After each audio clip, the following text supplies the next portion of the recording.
everyone, it's Brenda and we're back with sticky back canvas as promised.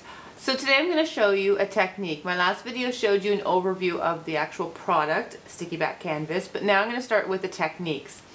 For today's video I'm actually using the Artist Trading Cards sticky back canvas, and what we're going to do is a paper transfer. Very cool, very cool. So I've already finished one here. It's still wet, but you can see what we are doing here. What I have done is actually taken little tags out of a die cut paper from Graphic 45, Once Upon a Springtime. These little fairy tags are beautiful, and I just thought they'd make great ATCs or even embellishments for a card or my scrapbook layout. And I have 3 to do here. So I've already done the first one just so that you can see what it's going to look like.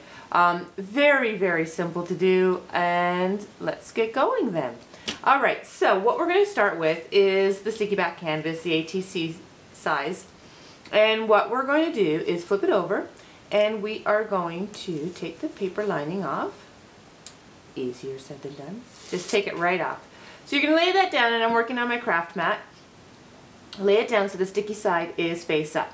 Next we're going to take the paper, which in this case it's a punched out tag. Any paper will do. The double-sided paper I think works a little bit better just because you have that thickness with it.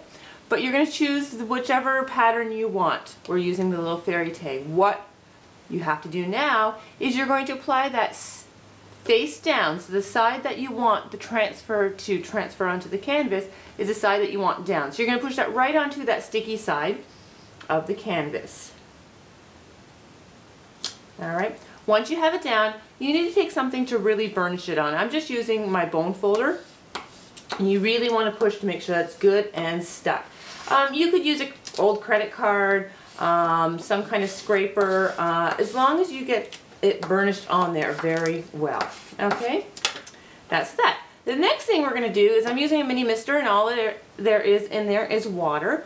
So you're just going to now moisten this. And the more the better. I just find it comes off a little bit easier. Now if you're working with a larger piece of sticky back canvas and doing this technique, you can always take a pair of scissors and just put scratch marks, and that's just going to help with the next process, okay? So next step we're going to do. So just kind of rub that water in, and I'm just going to add a little bit more. And then once it's saturated, you can start rubbing this off, and you can see that the picture is coming through. Now if you find that it's not coming off so well, just moisten it a little bit more with water. Really, and it's going to just essentially just rub off. It's pretty easy to do. So you're just going to keep on doing that.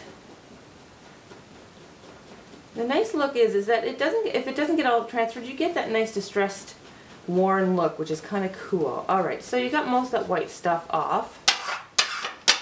Alright, and sometimes I will just take the bone folder and just do a little bit more scraping, and it's going to get some of that white residue that's left from the paper. Alright, once you get the majority of it off, I just like to take a moistened cloth, and I'm just going to rub, and again I'm just taking off those little remnants of paper. Okay, and presto. Now to finish this off, because we did not go right to the edge with our paper because this was a tag shape, this will still be a sticky. I mean, that's sticky back canvas, and even though it got wet, it's still going to be sticky.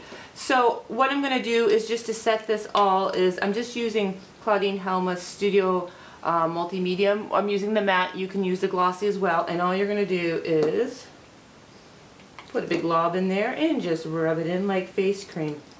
This will not only set it now, which you don't need to, but because I didn't go right to the edges with my paper, and that's why. But it also take any of that leftover white residue that may be on there. Alright, once you have that pretty much coated, I'm just going to take my rag again and wipe off the excess.